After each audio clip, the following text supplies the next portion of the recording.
Welcome to my Hebrew channel, Milabraika, and today I'm looking at an interesting word. It's nishtahave, let us worship. Now, what the consonants we see in here is a shin, tau, chet. Now, the dictionary definition or dictionary root is carried as shin, chet, hey. It really doesn't appear very much like that, but it certainly appears this way with shin, tau, chet. And this construction and this way it's set up, it's known as a hit pile. Okay, that's a causative reflexive. That's where it's going. This is something that somebody does with themselves, and they cause themselves to do it. So those are all kind of things that happen around this verb. So causative reflexive type verb here, and it can get our lesson for today can get very complex, but hang in there. When I would teach this in class, I'd leave this till the last day of the semester, and ooh, I'd really, and I almost never asked anybody on an exam about this because it's something that takes quite a bit of effort to capture and understand. So, but we'll if it didn't lead to anything interesting, I'd probably just leave it to one side. But it does lead to something very interesting. So. It behooves us to take a look at it.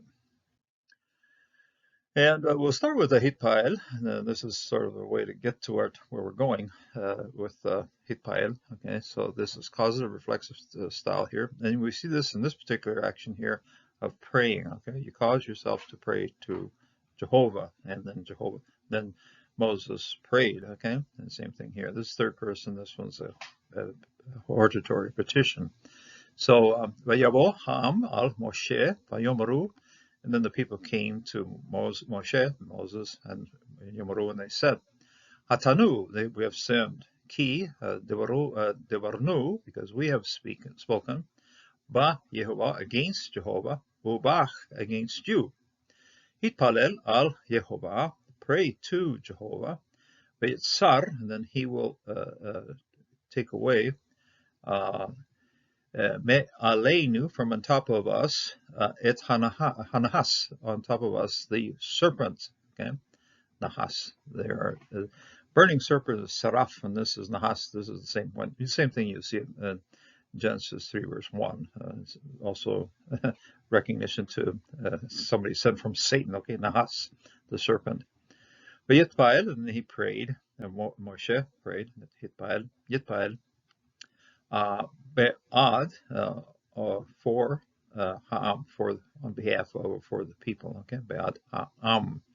So you have the ha'am at the start here, and you have ha'am at the end. And they asked Moses to bring this prayer, and which he does, and is answered.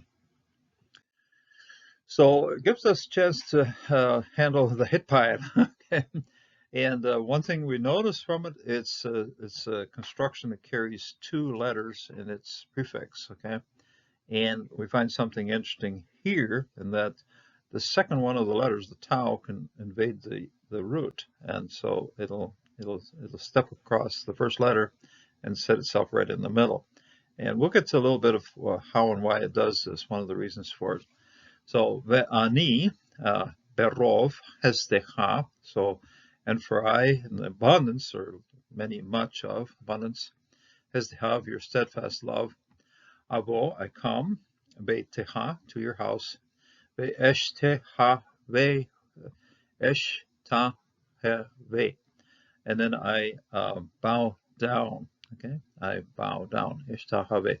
The first one here establishes the person I, and then this one's the tau, which comes from the second part of the hit pile here, and then the root here is shin and chet. This is the ending here of the verb, and so I have two sets of verbs lined up here.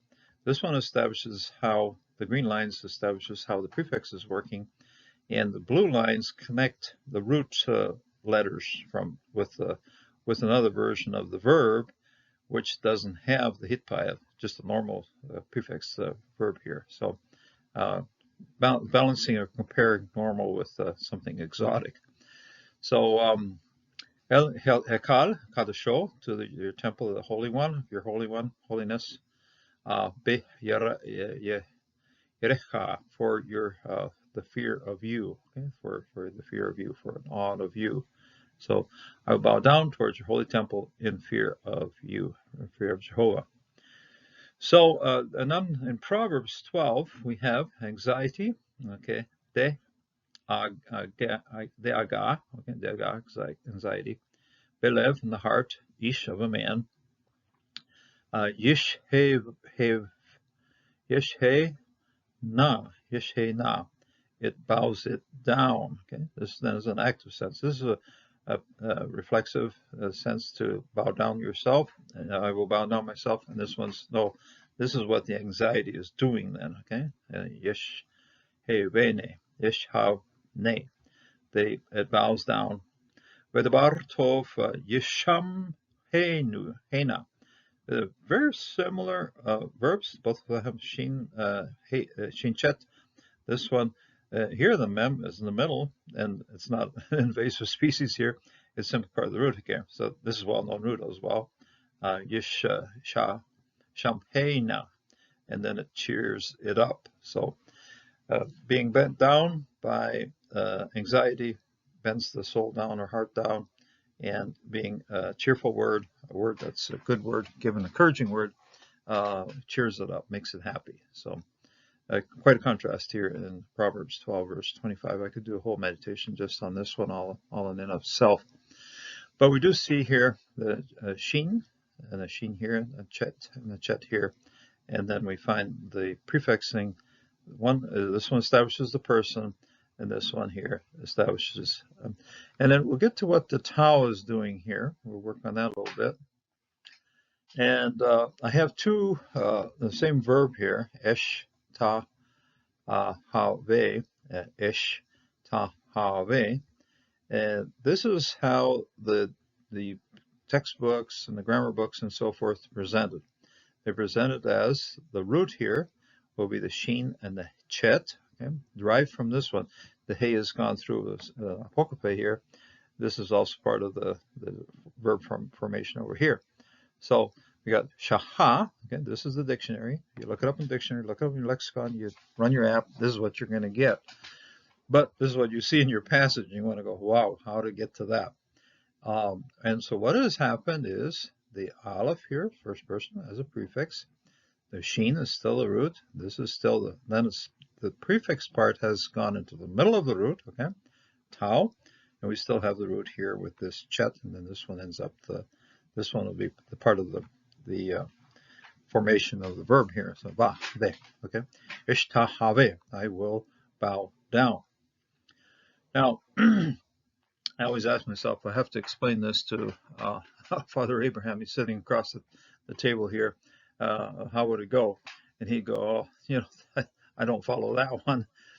And the reasoning, I think, would be because rather than handling the root as shin, hey, sin, chet, hey, we have to really handle this root as shin, tau, chet. And this is why this is what you'll find in dictionaries and so forth. This is my proposal here. It's a shin, tau, chet. So root. These are all going to be roots. But you still have to ask yourself the question, what's the tau doing in the middle here? And what you have is, if you go back to the paleographic formation of this consonant, it's a little cross. And we see it in words like nata, natan.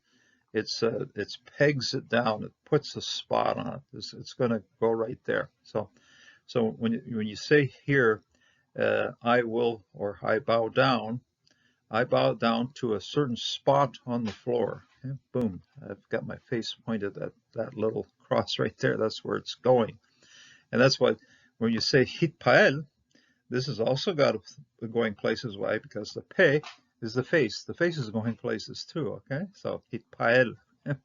And so, yeah, I can always compare these two here as we're going. So ishta have, and then I will bow down, or I'm bowing down in worship, okay? And Psalm 95, verse 6, Ba'u, nishtahave, nikra'a, nivarvercha, lefnei Jehovah, Osheinu. So, O come, okay, bo, hortatory here.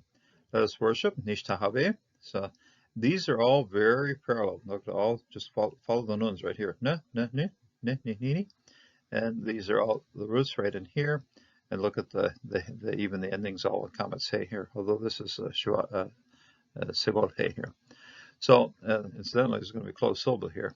Nishtahave, nikhara'a, nikbircha. So this is let us bow down. Okay, let us bow down.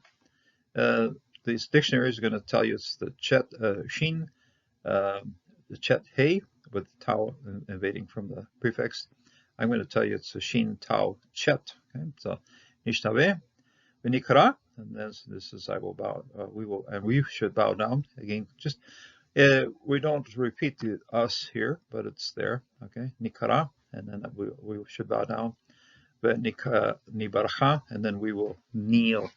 Baracha, if you have it in this particular structure here of things happening physically, worshiping, in other words, inclining oneself down, bowing down, then we're going to use the word kneel.